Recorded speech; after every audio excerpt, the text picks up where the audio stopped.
बिस्मिल्लाहिर्रहमानिर्रहीम। हमारा जो पहला टॉपिक है जी वो है सीआरडी।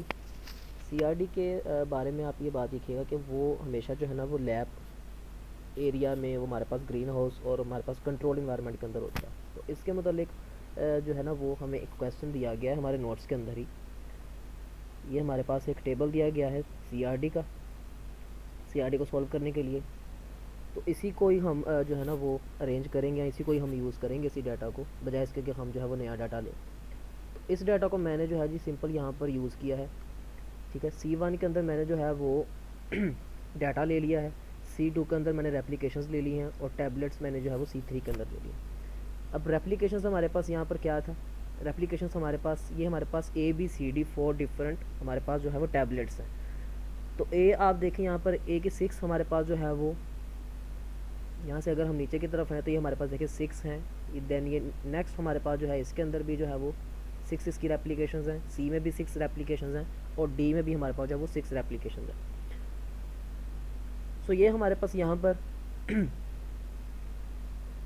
हमारे पास 6 रेप्लिकेशंस हो गई, 4 हमारे पास टैबलेट्स हैं। तो ये टोटल हमारे पास जो है वो 24 रेप्लिकेशन यूनिट्स हैं। तो इसी डाटा को हम जो है वो सिंपल यहाँ पर अपने मिनी टैब में देखेंगे। यहाँ पर मैंने इसको इस तरह किया है 3.6, 4.1, 4.0, 3.9, 3.2, 4.3, देन यहाँ पर 4.6, 4.9, 5.7, इस तरह मैंने जो है जी उसको वो अरेंज कर दिया। तो अरेंज करने के बाद ये हमारे पास इस तरह आ जाएगा। इसको आपने 1 2 3 4 5 6 ऐसे लिख लेना है। देन आपने ये नहीं कि आप सारे लिखने बैठ जाएं, आप इसको सिंपल यहाँ पर इस तरह जो है वो कॉपी करेंगे। 6 के बाद यहाँ पर आप इसको जो है वो नीचे ऐसे जाएंगे आप 24 तक, तो आप इसको इस तरह जो है वो पेस्ट भी कर सकते हैं। तो ये इस तरह आपका जो है वो टाइम बच जाएगा।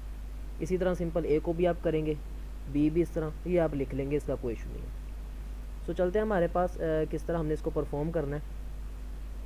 अब यहाँ पर हमारे पास डाटा है, एप्लीकेशन और टैबलेट्स हैं। तो हमने सिंपल क्या करना है, अगर वो हमें को ग्राफ वगैरह का कह देता है तो हमने यहाँ से इसका ग्राफ जो है वो बना लेना है।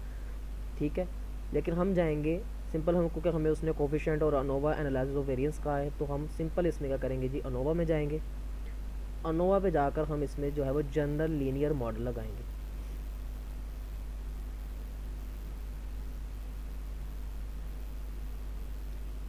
इसमें भी हम जा सकते हैं, अनोवा में जाएंगे, जनरल लीनियर मॉडल में जाएंगे, फिर जनरल लीनियर मॉडल, इसके अंदर जो है हम अपना डाटा रखेंगे। रिस्पॉन्स के अंदर हम हमेशा अपना डाटा रखते हैं, यानी वाई हमारे पास जो होता है वो रखते हैं। और टैबलेट्स इसके अंदर, फैक्टर्स के अंदर हम जो है वो टैबलेट्स, क्योंकि हम जो है वो डाटा और टैबलेट्स का ही हम जो है वो बेसिकली इन दोनों का देख रहे हैं आपस में, तो इसके अंदर हम जो है वो अपनी टैबलेट्स रख देंगे।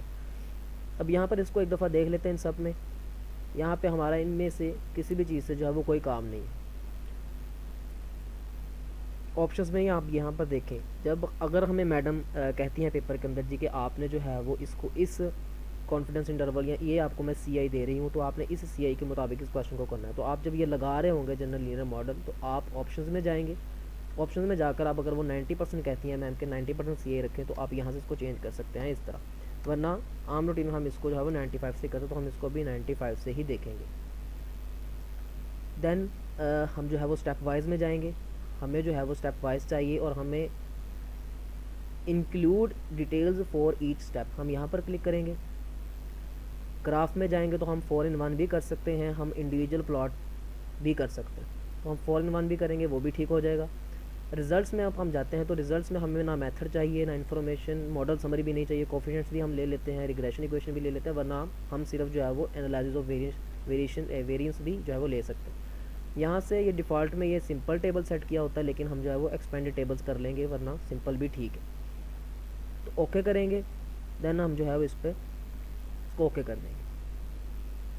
तो ये हमारे पास ग्राफ बन के आ जाएगा। अब ग्राफ यहाँ से जो है हम इसको वर्ड के ऊपर भी कर सकते हैं, तो ये सिंपल हम इसको यहाँ से कर लेंगे send graph to Microsoft Word, तो ये वर्ड पर चला जाएगा।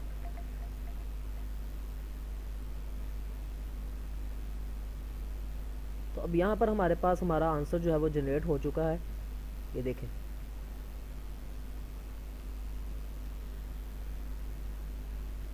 ये देखें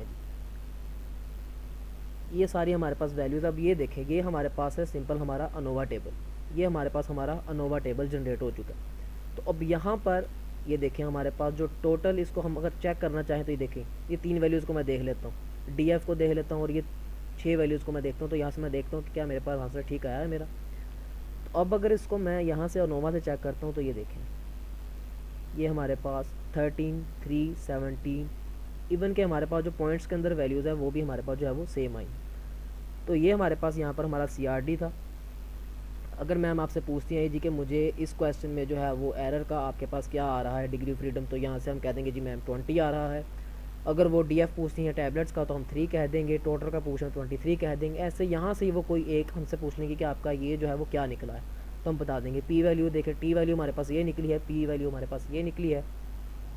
हर टैबलेट की उसने अलग-अलग भी निकाली है, तो यहाँ से हम वो भी लिख सकते। रिग्रेशन इक्वेशन भी हमने पूछी थी तो उसने हमें ये दे दी कि रिग्रेशन इक्वेशन भी ये निकली। तो ये हमारे पास जो था जी वो हमारा CRD था।